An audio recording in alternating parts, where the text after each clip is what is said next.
Asfixia financiera, la caída de Hormuz y la implosión de Israel.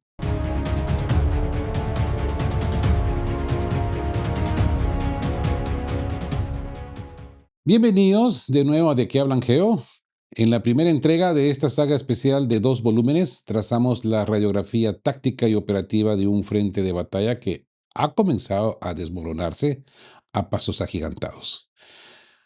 En este volumen analizaremos cómo el agotamiento de las baterías defensivas Patriot en Kiev dejó expuestos los centros neurálgicos de la industria militar respaldada por Estados Unidos, cómo el corte de los nudos ferroviarios en Kharkov y la voladura de los accesos sobre el río Kiroy-Torest han asfixiado la capacidad de maniobra de las brigadas ucranianas y cómo la escenografía política en la capital busca preparar psicológicamente a la población para la pérdida inevitable del Donbass antes de la llegada del invierno.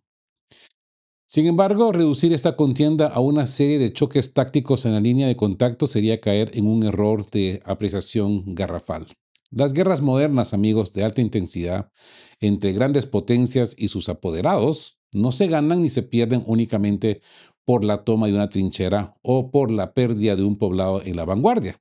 Se ganan y se pierden en las arterias invisibles de la economía mundial, en las tasas de intereses de la deuda soberana, en el control de las materias primas estratégicas, en las rutas de abastecimiento marítimo, en esa disponibilidad real de la capacidad industrial militar y en la cohesión interna de las alianzas geopolíticas.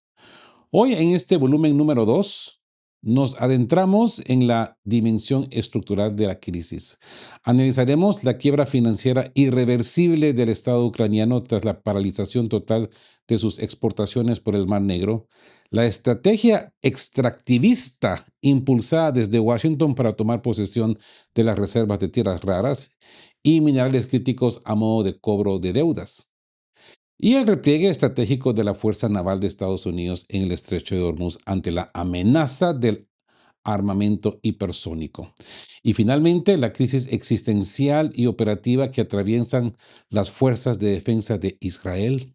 ¿Quién lo iba a creer, no?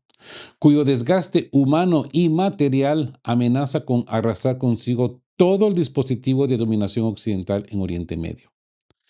Así pues, amigos, pónganse una vez más cómodos, preparen su café, su mate, té, su bebida favorita y acompáñenos en este desglose exhaustivo de análisis geoestratégico aquí, en esta mesa, su mesa, de qué hablan Geo. Y empezamos con la precisión táctica y logística, la matriz operativa de Pyongyang y Krasnodar, porque me he dado cuenta en comentarios de que se han creado ciertas confusiones. Quizás no fui muy claro en el primer segmento del primer volumen.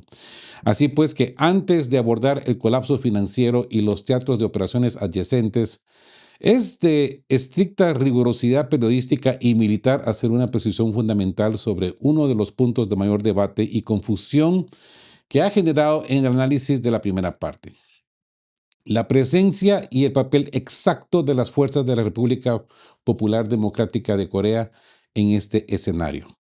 Cuando la inteligencia geopolítica y los partes de seguridad occidental señalan la presencia de la sombra de Pyongyang sobre el corredor estratégico de Leópolis en el extremo occidental de Ucrania, se suele cometer el error de imaginar brigadas de infantería norcoreana realizando patrullajes a pie, ¿verdad? O librando combates urbanos en las proximidades en las fronteras con Polonia, como lo hicieron en Kursk. Pues bien, esa es una lectura superficial, amigos, e incorrecta de la doctrina militar moderna. La realidad operativa, confirmada por las cadenas de suministro y el rastreo de inteligencia satelital, responde a una división de trabajo logístico impecable calculada entre Moscú y Pyongyang. A ver, les explico. En primer lugar, el verdadero centro neurálgico, la base de operaciones, ese nodo de repostaje y el soporte técnico pesado de los sistemas de misiles balísticos norcoreanos, como los vectores de alta precisión KN-23 y KN-24, así como los sistemas de artillería de super gran calibre KN-25, no se encuentran en el oeste de Ucrania. se encuentran firmemente asentados dentro del territorio soberano de la Federación Rusa, quizás en el corazón del Distrito Militar Sur, concretamente en la región de Krasnodar y el corredor logístico de Rostov. Es en la región de Krasnodar donde se concentran los depósitos blindados de munición, los talleres de mantenimiento pesado, las estaciones de control de trayectoria y los equipos de ingenieros y especialistas en balística norcoreanos. No hay que confundirse, ¿eh? Es desde Krasnodar, desde donde se gestiona el repostaje de combustible sólido, el montaje de ojivas y la programación de las coordenadas para los ataques de precisión de largo alcance. La vigilancia satelital también, o quizás de drones. Ahora con el Grasvet en el aire, cubriendo 95% de Ucrania, pues tienen ojos por todos lados los rusos. Quizás por eso es de que ahora han invitado a los norcoreanos para que se ocupen, ¿no? Y utilizar esos sus ojos sigilosos que estén vigilando ahí las entradas y salidas de las fronteras entre Ucrania y Polonia. Por lo tanto, la relación entre Krasnodar y Leópolis, o Lubov, por ahí alguien me escribió Lviv, eso es en ucraniano. Lubov es la relación entre el origen de fuego y el objetivo de interceptación. Los vectores balísticos y la doctrina de artillería pesada, operada desde el nodo seguro de Krasnodar, se proyectan directamente sobre la retaguardia profunda del oeste ucraniano para neutralizar los centros de acopio, las bases de mantenimiento y las rutas ferroviarias por donde ingresa el material militar enviado por la OTAN desde el territorio polaco hacia Leópolis, hacia Ucrania. Al mismo tiempo, amigos, la presencia de personal técnico y contingentes de seguridad norcoreanos en la zona de retaguardia recién consolidada cumple la función táctica de garantizar la cobertura antiaérea de punto, la custodia de nodos de comunicación y el desminado de infraestructura crítica. Esto ha permitido al mando conjunto ruso liberar a miles de tropas profesionales de segunda línea y unidades de guarnición rusas que antes estaban obligadas a permanecer fijadas en tareas de vigilancia en la retaguardia profunda, permitiendo su redistribución inmediata como fuerzas de asalto de primera línea en los frentes de Kharkov, Pakrovsk y Zaporozhye, por ejemplo, ¿no?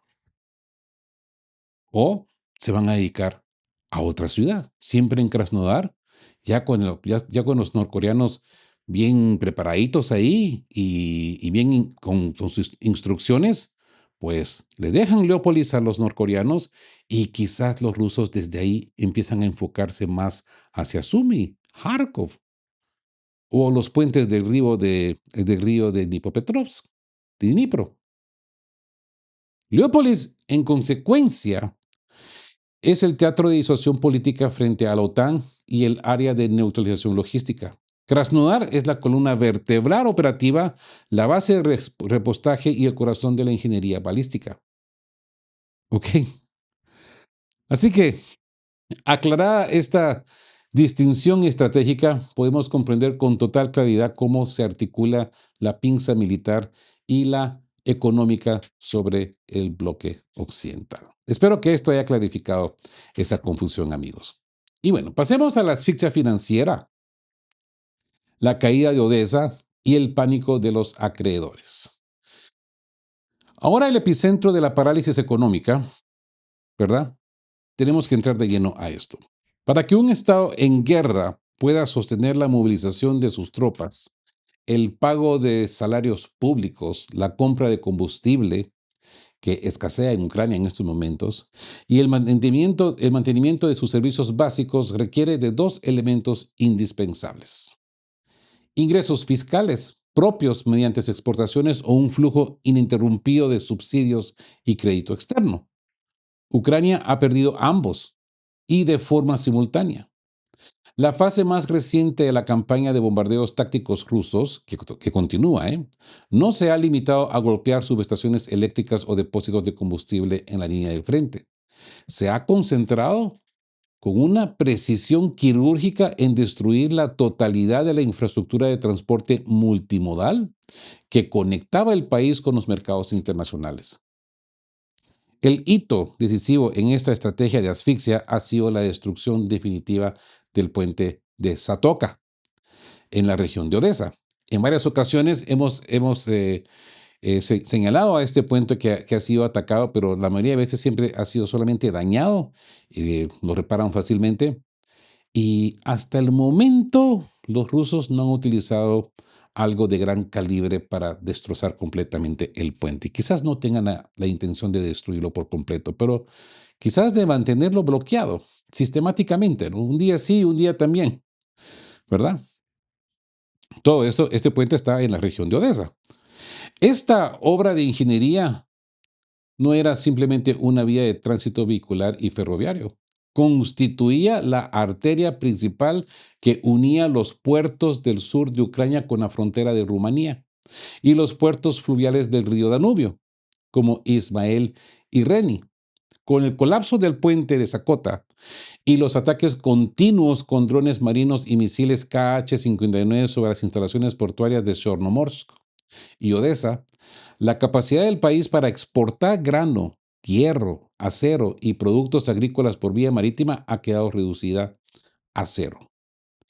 Como señala en su análisis el economista e historiador financiero Alex Kreiner, la pérdida de acceso al Mar Negro representa la muerte económica del proyecto estatal ucraniano. ¿Mm? Las exportaciones agrícolas no solo representaban la principal fuente de divisas para el Banco Central en Kiev, sino que constituían la garantía colateral, la prenda física que respaldaba los acuerdos de reestructuración de la deuda externa suscritos con grandes tenedores de bonos privados occidentales, encabezados por conglomerados financieros como ustedes saben, ¿no? BlackRock, Fidelity, Pinco. La situación en las plazas financieras de Londres, Nueva York y Frankfurt es de auténtico pánico, amigos. Durante los primeros 2 años del conflicto, los acreedores internacionales aceptaron una moratoria en el pago del servicio de la deuda soberana ucraniana, bajo la promesa implícita de que tras una victoria militar o un acuerdo de paz favorable, el Estado ucraniano pagaría sus deudas utilizando los fondos de la reconstrucción europea o los activos rusos congelados en Occidente. Hoy, la realidad ha aplastado esas ilusiones. Con el frente militar cediendo territorio de forma ininterrumpida y con infraestructura de exportación completamente pulverizada, los bonos soberanos ucranianos han entrado en una espiral de depreciación que amenaza con llevar su valor real a cero. Los intentos del ministro de Finanzas en Kiev por negociar una nueva quita de la deuda y una extensión de los plazos de pago han chocado contra la negativa tajante de los fondos de inversión, que exigen el cobro inmediato de intereses o la entrega de activos tangibles como parte del pago. Es precisamente en este escenario de quiebra inminente donde debe interpretarse la postura de la administración estadounidense. Esas declaraciones y propuestas surgidas desde el entorno de Washington sugieren que la futura asistencia financiera de Estados Unidos ya no se concederá bajo la figura de subvenciones a fondo perdido o préstamos blandos, sino bajo un esquema estrictamente extractivista y comercial. Estados Unidos ha puesto la mirada sobre el verdadero tesoro oculto del territorio ucraniano, sus depósitos de minerales críticos y tierras raras. Según estos estudios geológicos, el subsuelo ucraniano alberga cerca del 5% de las reservas mundiales de titanio, enormes yacimientos de litio en la región de Kirovgrad, así como reservas estratégicas de grafito, uranio, manganeso y tierras raras esenciales para la industria aeroespacial, la producción de baterías para vehículos eléctricos y la fabricación de componentes de alta tecnología para la industria de defensa. La lógica de Washington es profundamente pragmática y fría. Ante la imposibilidad de recuperar los cientos de miles de millones de dólares invertidos en transferencias militares y subsidios directos, el Tesoro de Estados Unidos busca forzar a Kiev a firmar acuerdos de concesión exclusiva a largo plazo que otorguen a corporaciones estadounidenses el control operacional sobre la extracción, procesamiento y exportación de estos recursos estratégicos. Como pueden ver, amigos, se trata de un proceso de privatización forzosa del patrimonio nacional bajo la presión de la quiebra. No es una alianza estratégica de defensa, es una liquidación por concurso de acreedores donde el deudor, incapaz de pagar con moneda o victorias militares, pues se ve obligado a entregar la soberanía sobre su propio suelo. ¿Mm? Y bien, este es un tema que tenemos que seguir observando porque cada día que pasa, pues empezamos a ver los verdaderos colores de las verdaderas intenciones del colectivo occidental, porque no hay que olvidar que no solamente es Estados Unidos, también hay intereses europeos, Francia, Reino Unido, Alemania. Lo curioso del caso es de que la mayoría de estas grandes reservas ya están en territorio, o mejor dicho, en posesión rusa. El litio, por ejemplo, ya está en posesión de los rusos. Pues bien, pasemos a la guerra cognitiva e histórica desde el prisma de Pekín. Para comprender el trastorno ideológico y geopolítico de esta descomposición, resulta revelador apartar por un momento la mirada de las fuentes occidentales y examinar cómo se interpreta este proceso desde el centro del pensamiento estratégico de la otra gran potencia global, la República Popular China. Tenemos un extenso y riguroso desglose publicado recientemente por el portal analítico chino Sohu, que ofrece un marco conceptual que coincide plenamente con los planteamientos históricos expuestos por la dirigencia rusa. El análisis chino sostiene que el conflicto actual no puede entenderse como un evento fortuito iniciado en febrero de 2022, ni como una disputa fronteriza convencional, sino como la fase terminal de la desintegración del espacio post-soviético. Desde la perspectiva de los historiadores y analistas militares en Pekín, la formación territorial de la Ucrania moderna fue el resultado de una serie de decisiones administrativas internas adoptadas por el liderazgo del Partido Comunista de la Unión Soviética. Cuestión de que hemos hablado de esto en mucho detalle en este canal, ¿verdad? Decisiones que solo tenían sentido dentro de la estructura de un Estado centralizado y socialista. En primer lugar, Vladimir Lenin y la cúpula bolchevique en 1922 adscribieron vastos territorios industriales del Donbass y del sur del antiguo imperio ruso a la recién creada República Socialista Soviética de Ucrania, en contra de la voluntad de esta gente, porque esta gente le pedía a gritos a Lenin que querían ser parte de la Rusia soviética, no de la Ucrania soviética. Pero fueron los ucranianos del oeste que aparentemente gritaron más fuerte, quizás por la influencia ideológica que perseguía también a Lenin. Ustedes saben las ideologías de Lenin, ¿no? Digo, solo digo, no quiero entrar en disputas ideológicas acá, pero yo tengo mi opinión con respecto de este señor y no es buena para nada. Con el propósito explícito de aumentar el porcentaje de población proletaria y obrera en una región predominantemente agraria, no iba de acuerdo en entregarle estas tierras o estas ciudades a Ucrania. En segundo lugar, Joseph Stalin, tras la Segunda Guerra Mundial en 1945, incorporó las regiones occidentales de Galicia, Transcarpatia y Volhynia, históricamente vinculadas a Polonia, Hungría y al Imperio Austrohúngaro, creando un mosaico demográfico, lingüístico y cultural profundamente heterogéneo y contradictorio dentro de las mismas fronteras administrativas. Y en tercer lugar, es que no fallan, Nikita Khrushchev en 1954 transfirió la península de Crimea de la República Federativa Rusa a la República Soviética de Ucrania de manera unilateral, mediante un decreto administrativo para celebrar el tricentenario de la unión entre rusos y ucranianos.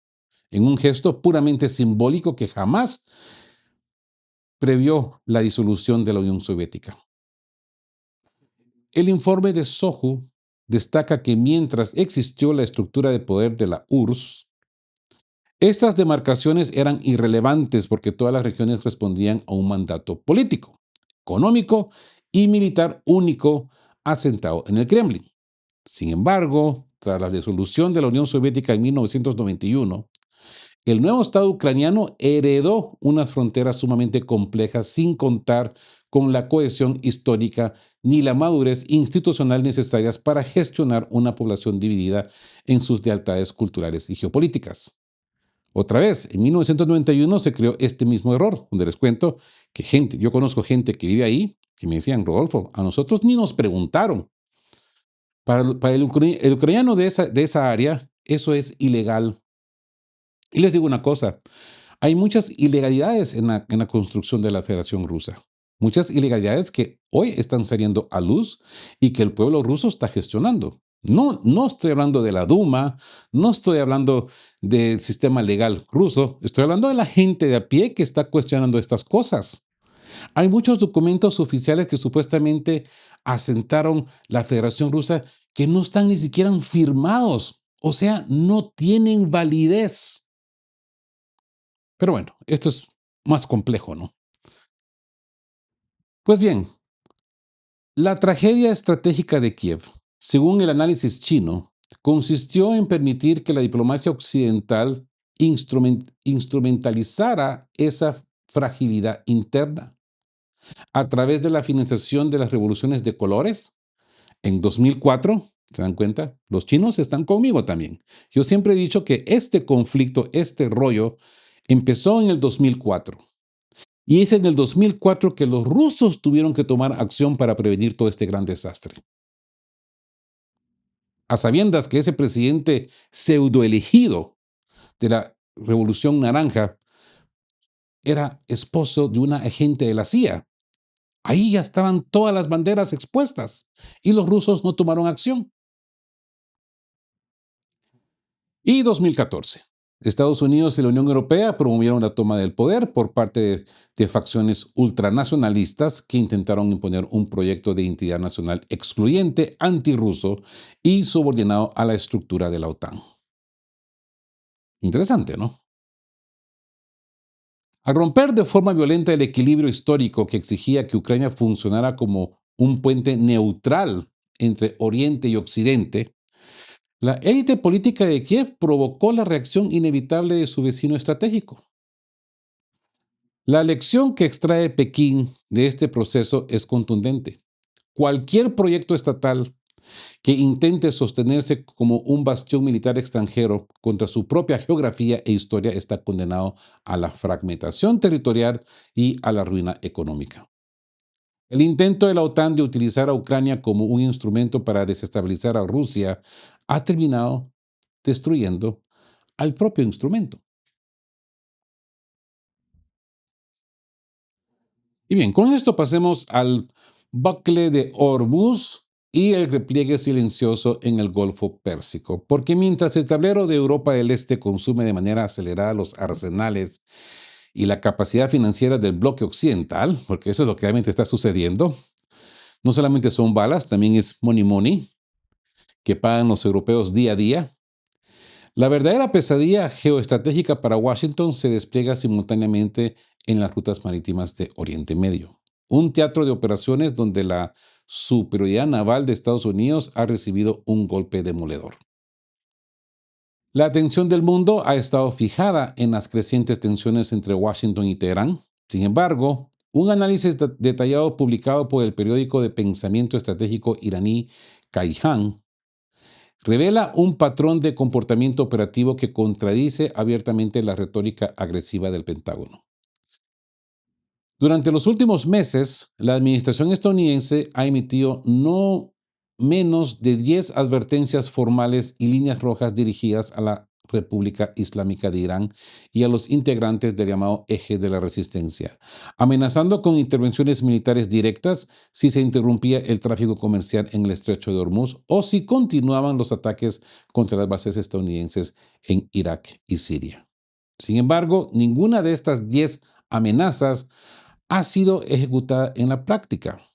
En lugar de una demostración de fuerza, lo que la inteligencia satelital y el rastreo de tráfico marítimo ha registrado es un repliegue táctico y silencioso de los activos navales más valiosos de la Marina de los Estados Unidos fuera de las aguas restringidas del Golfo Pérsico y del Mar Rojo. ¿A qué responde este cambio de postura? La respuesta se encuentra en la revolución de la tecnología militar asimétrica. El estrecho de Hormuz es una angosta vía marítima de apenas 21 millas náuticas de ancho y en su punto más estrecho, ¿no? Por la que transita diariamente cerca del 20% del consumo mundial de petróleo y licuado de gas natural. En el pasado, la sola presencia de un grupo de combate de portaaviones de la clase Nimitz o Gerald R. Ford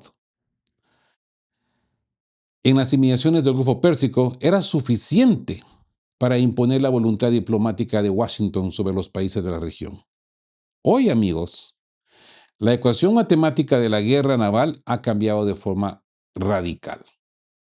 La Guardia Revolucionaria de Irán y las fuerzas aliadas en la región han desplegado una densa red de baterías costeras compuestas por misiles antibuque hipersónicos, como el Fatah, que bien lo describió el profesor Theodor Postol, ¿no?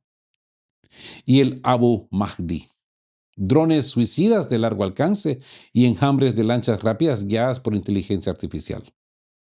En la estrecha masa de agua del Golfo Pérsico, un portaaviones estadounidense de 13 mil millones de dólares, con más de 5,000 marineros a bordo, deja de ser una plataforma invulnerable de proyección de poder para convertirse en el blanco gigante e imposible de ocultar. Así pues, el costo de defender una unidad de superficie contra enjambres saturantes de misiles y drones que cuestan una fracción de $1 millón supera con creces la capacidad de reabastecimiento de los sistemas Aegis y de los interceptores SM-2 y SM-6 de la Marina estadounidense. Así pues, amigos, que al retirar sus portaaviones y destructores mar adentro hacia las aguas abiertas del Océano Índico, el Pentágono ha admitido implícitamente que ya no puede garantizar la seguridad del tráfico comercial marítimo en el estrecho de Hormuz, ni en el estrecho de Bab el-Mandeb. Es que miren, las consecuencias económicas de esta vulnerabilidad son catastróficas para el bloque occidental. Si el tránsito a través del estrecho de Hormuz se ve interrumpido o severamente restringido por un cierre de facto, los analistas de la firma Goldman Sachs y las principales casas de corretaje de energía prevén que el precio de barril de petróleo crudo Brent se dispararía de forma inmediata por encima de los $150 por barril. Para las economías europeas, que apenas intentan recuperarse de la inflación provocada por la desconexión del gas ruso barato, un barril de petróleo a $150 significaría el cierre definitivo de miles de empresas industriales, encarecimiento desmedido del transporte de alimentos y una ola de convulsión social en las principales capitales del continente. Así pues, el pánico entre las monarquías petroleras del Golfo como Arabia Saudita, los Emiratos Árabes Unidos y Qatar es palpable. Al constatar que el paraguas de seguridad estadounidense ya no es capaz de proteger sus instalaciones de refinación ni de garantizar la salida de sus buques cisterna, estas naciones han acelerado su distanciamiento político de Washington. En lugar de sumarse a las sanciones occidentales o respaldar aventuras militares, los países del Consejo de Cooperación del Golfo han profundizado los canales de comunicación diplomática directa con Teherán y han fortalecido sus lazos comerciales y de seguridad con el bloque de los BRICS, bajo la mediación de China y Rusia.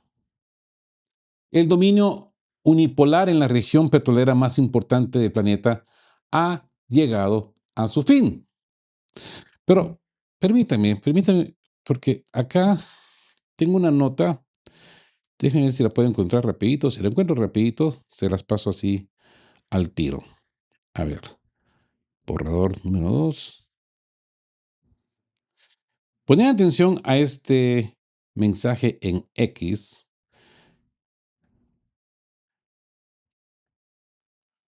Es bien interesante escuchar a estas señoras. Les recomiendo que cuando logren encontrar intervenciones de esta señora, poner mucha atención.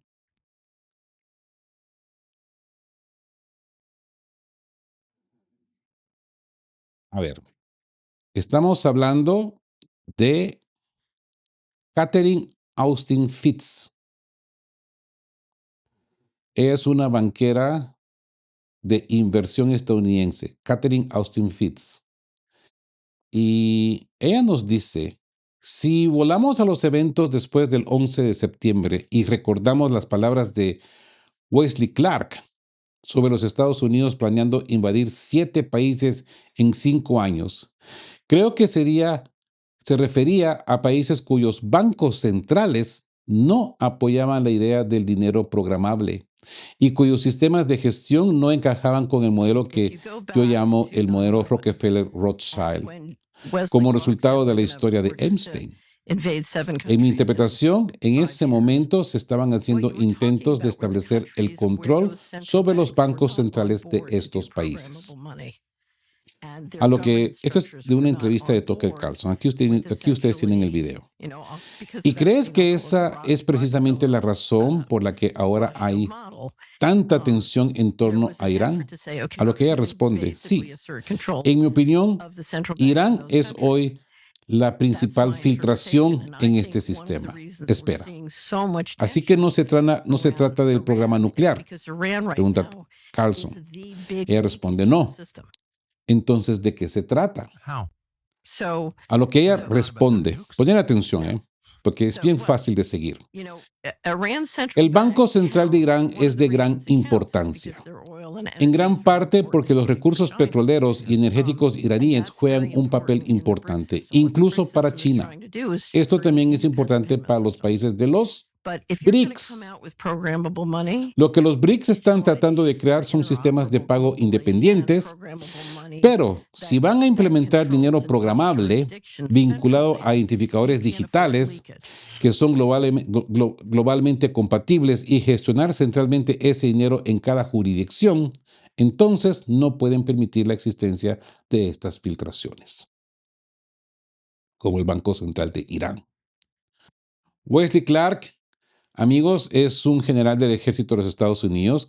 Es ampliamente conocido por una entrevista en 2007 en la que dijo poco después de los acontecimientos del 11 de septiembre de 2001 en el Pentágono, se le mostró un memorando con un plan para tratar con 7 países en 5 años. Poner atención los nombres de los países: Irak, Siria, Líbano, Libia, Somalia, Sudán e Irán. ¿Os dais cuenta?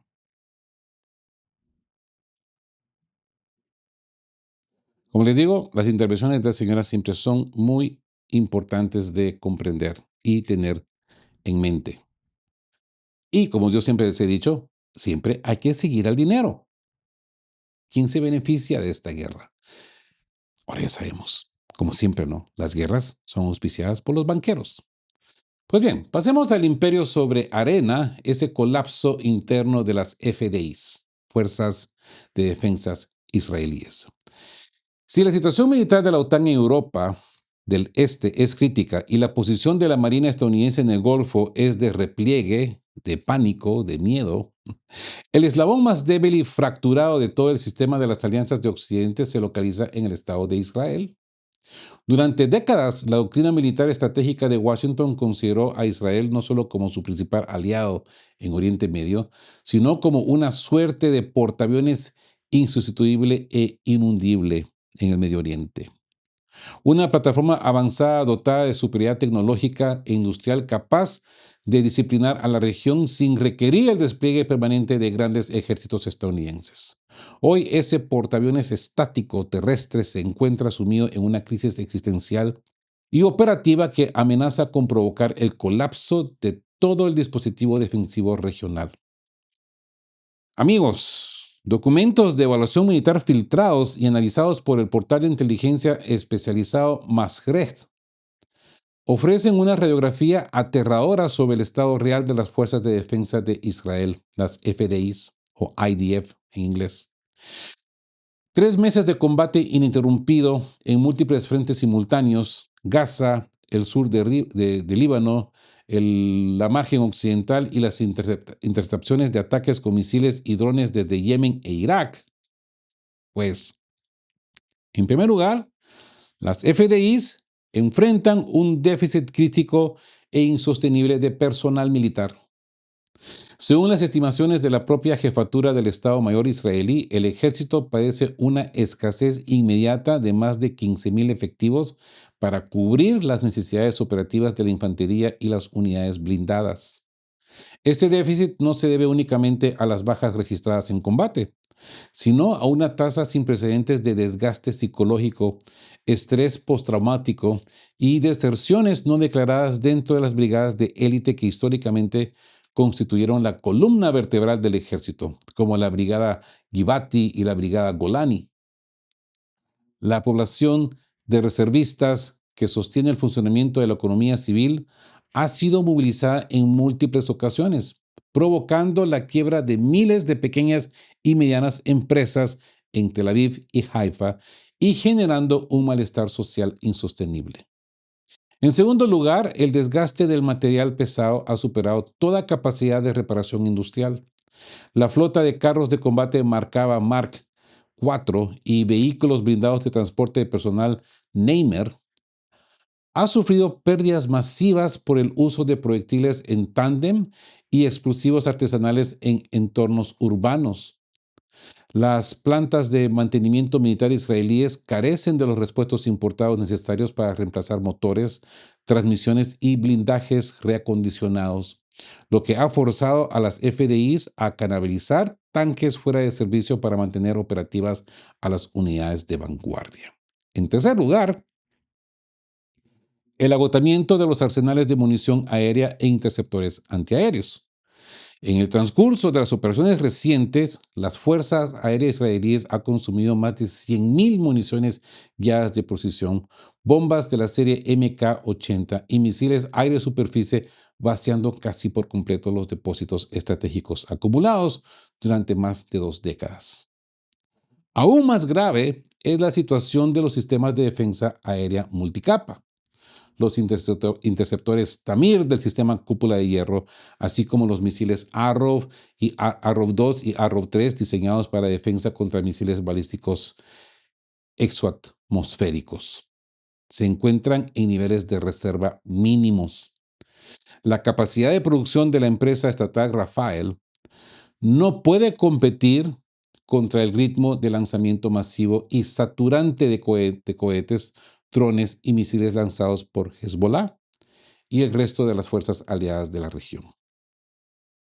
Sin embargo, el dato definitivo que confirma la quiebra de la doctrina de seguridad compartida entre Washington y Tel Aviv se encuentra en una carta confidencial enviada recientemente por el general Daniel Grenkiewicz, alto mando del mando europeo de los Estados Unidos, EUCOM, el Estado Mayor Conjunto en el Pentágono. En dicho documento, el general Grenkiewicz plantea un diagnóstico sumamente grave. La Marina y las Fuerzas Aéreas de los Estados Unidos no poseen la capacidad logística, ni la disponibilidad de arsenales, ni los recursos navales suficientes para defender simultáneamente el territorio israelí y garantizar la protección de las bases y buques de guerras estadounidenses en el Mar Rojo, el Golfo Pérsico y el Mediterráneo Oriental.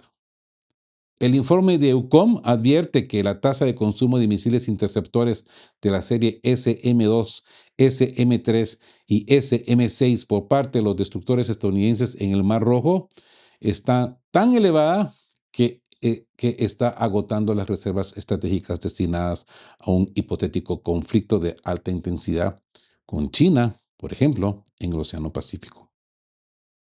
El Pentágono se encuentra ante un dilema trágico y sin salida. O continúa desarmando sus propias fuerzas navales para intentar mantener con vida la defensa aérea israelí, o prioriza la supervivencia de sus propios activos militares y abandona a su principal aliado a su suerte. Aparentemente, ese fue la fricción que hubo en el velorio de Lindsey Graham entre Benjamín Netanyahu y Zelensky. Ese fue el Netanyahu decirle, no, a ti no se te va a dar nada, nosotros lo necesitamos más, nosotros los elegidos, ¿no? Israel, que construyó su doctrina de seguridad sobre las premisas de guerras cortas, decisivas y libradas en territorio enemigo con el respaldo ilimitado de Washington, se encuentra hoy atrapado en una guerra de desgaste prolongada, asimétrica y de alta intensidad en sus propias fronteras, sin reservas humanas, sin industria de reemplazo y con un patrocinador imperial que carece de los medios para acudir a su rescate. ¿Se acuerdan cuando salí? Eso fue el año pasado, cuando por primera vez Irán había sido atacada. ¿Y qué dijimos en este canal? Teníamos un enlace en vivo, ¿no? Y en el chat nos decían, lo que necesita Irán solamente es resistir. Y, y todos dijimos en el momento, pues, que resista y que ese iba a ser su triunfo. Pues Irán ha resistido. El stock de armamento iraní es amplio, es grande. No son locos, no tiran a la loca, ¿eh?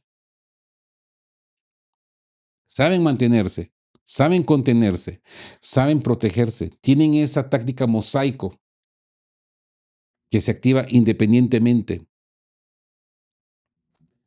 Pues bien, hay que estar muy atentos a ver qué sucede en estos días. Pasemos a la parálisis política de Europa y el cierre global. Pues las dos grandes crisis que hemos diseccionado en este análisis, el colapso del frente y la economía en Ucrania por un lado y la implosión defensiva en Oriente Medio por el otro, convergen en un único punto de parálisis institucional, la brecha de liderazgo de las capitales europeas. La arquitectura política de la Unión Europea y del flanco europeo de la OTAN atraviesa su momento de mayor fragilidad desde el final de la Segunda Guerra Mundial. Las élites gubernamentales que apostaron a todo su capital político a la derrota estratégica de Rusia y el alineamiento ciego con las directrices de la Casa Blanca se encuentran hoy desprovistas de un plan B ante el fracaso visible de su estrategia. En el Reino Unido, la inestabilidad gubernamental tras la salida acelerada de Keir Starmer ha dejado al gobierno de Londres sumido en discusiones internas sobre cómo financiar el presupuesto de defensa en medio de un déficit fiscal creciente y una crisis de servicios públicos sin precedentes. En Francia, como dijimos ayer, el gobierno de Emmanuel Macron enfrenta un índice de aprobación popular en mínimos históricos, atrapado entre una parálisis parlamentaria interna, protestas sociales recurrentes contra las medidas de austeridad y la pérdida irreversible de su influencia geopolítica en el África subsahariana, donde una serie de gobiernos soberanistas han expulsado a las tropas francesas para firmar acuerdos de seguridad con Moscú y Pekín.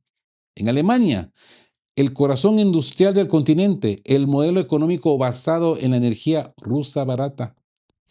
La tecnología alemana de vanguardia y el mercado de exportación chino ha saltado por los aires. Con la destrucción de los gasoductos Nord Stream y la imposición de sanciones que obligaron a las grandes empresas químicas y automotrices germánicas a deslocalizar su producción hacia Estados Unidos y China, Alemania ha entrado en un proceso de desindustrialización estructural que amenaza con dinamitar las bases del estado de bienestar. Mientras tanto, en la periferia de Europa, países como España y Portugal enfrentan una presión migratoria descontrolada en sus fronteras marítimas, agravada por la desestabilización del Sahel y las crisis económicas en el norte de África. Todo ello mientras la ciudadanía observa cómo los recursos públicos son desviados para financiar compras de armamento que no resuelven las necesidades de la población civil. El resultado de esta parálisis es el ascenso imparable de las fuerzas políticas soberanistas y euroscépticas en todo el continente. Desde el avance de la Agrupación Nacional de Marine Le Pen en Francia hasta el crecimiento de Alternativa para Alemania, AfD, y los movimientos patrióticos en Europa Central. Los votantes europeos están rechazando masivamente a unas élites que sacrificaron la prosperidad y la seguridad de sus naciones en aras de un proyecto hegemónico globalista que, como podemos ver, y ya no es ningún secreto, y ya todos lo sabemos, se desmorona en todos los frentes. Así pues, amigos, llegamos a la conclusión de la biología, el nacimiento del orden multipolar. Y llegamos al final de este recorrido exhaustivo a través de estos dos volúmenes de nuestra saga especial de la retaguardia en llamas. Lo que los acontecimientos de este año de 2026 nos demuestran con una claridad meridiana es que no asistimos simplemente a una crisis coyuntural o a un bache diplomático en la historia de Occidente. Asistimos al capítulo final del momento unipolar. Aquella era inaugurada tras la caída del muro de Berlín, en la que una sola potencia pretendió dictar las reglas del comercio, la política y la seguridad del planeta mediante la emisión de una moneda sin respaldo y la amenaza de su poder naval. El sistema unipolar ha chocado contra los límites infranqueables de la realidad física, industrial e histórica. No se puede ganar guerras de alta intensidad mediante campañas de propaganda en redes sociales, cuando el enemigo produce 5 veces más proyectiles de artillería al mes que todo el bloque de la OTAN combinado. No se puede sostener el valor de una deuda soberana cuando se ha pulverizado la base productiva de las rutas comerciales que garantizaba su pago. Y no se puede proyectar un dominio naval global cuando la tecnología de misiles asimétricos permite a naciones emergentes cerrar accesos marítimos estratégicos a una fracción del costo de un buque de guerra tradicional. Desde los talleres de mantenimiento pesados y las bases de repostaje táctico en Krasnodar, que garantizan la presión de los fuegos en Europa del Este, pasando por el corredor logístico de Leópolis, la desembocadura de Danubio en Odessa, las aguas del estrecho de Hormuz y las trincheras exhaustas de Oriente Medio, el mapa del mundo, amigos, se está redibujando. Sobre las ruinas del antiguo orden imperial surge con fuerza imparable una arquitectura multipolar encabezada por la alianza estratégica entre Rusia, China, Irán y el bloque consolidado de los BRICS, basada en la soberanía nacional, la seguridad indivisible, el comercio en monedas locales y el respeto a la geografía histórica de cada región. Así pues, a toda nuestra audiencia de Que Hablan Geo, les agradezco profundamente su confianza y su permanencia a lo largo de este análisis especial de 2 entregas y más de 70 minutos, diría yo, de desglose geoestratégico. Nos interesa enormemente conocer su opinión sobre los temas abordados hoy. Los invitamos a dejar sus reflexiones en la cajita de comentarios. ¿Consideran que las élites políticas europeas podrán rectificar el rumbo antes del colapso económico total? ¿O veremos una desintegración acelerada de la Unión Europea en los próximos años? ¿Cómo evaluaron el papel de la logística militar desglosada desde Krasnodar hasta Oriente Medio? No olviden suscribirse al canal si no lo han hecho. Si ya lo han hecho, revisen, ¿eh? Cosas raras están pasando, cosas extrañas están pasando en el YouTube. Activar la campanita de notificaciones para no perderse nuestras próximas investigaciones y compartir este contenido con quienes buscan un análisis crítico, riguroso y libre de censura de grandes medios corporativos. Soy Rodolfo, de Que Hablan Geo, y nos reencontramos muy pronto en un nuevo análisis sobre el tablero geopolítico global. Hasta la próxima, amigos. Estén juntos, fuertes, siempre buscando por la verdad y sean justos. Quedamos QAP. Chao, chao. Queremos recordarles que este espacio tiene un fin estrictamente educativo e informativo. basado en fuentes verificadas para fomentar una comprensión profunda de los hechos globales. Nos oponemos a la desinformación. Nuestra meta es el intercambio de conocimientos y análisis crítico, siempre bajo el respeto a todas las partes involucradas.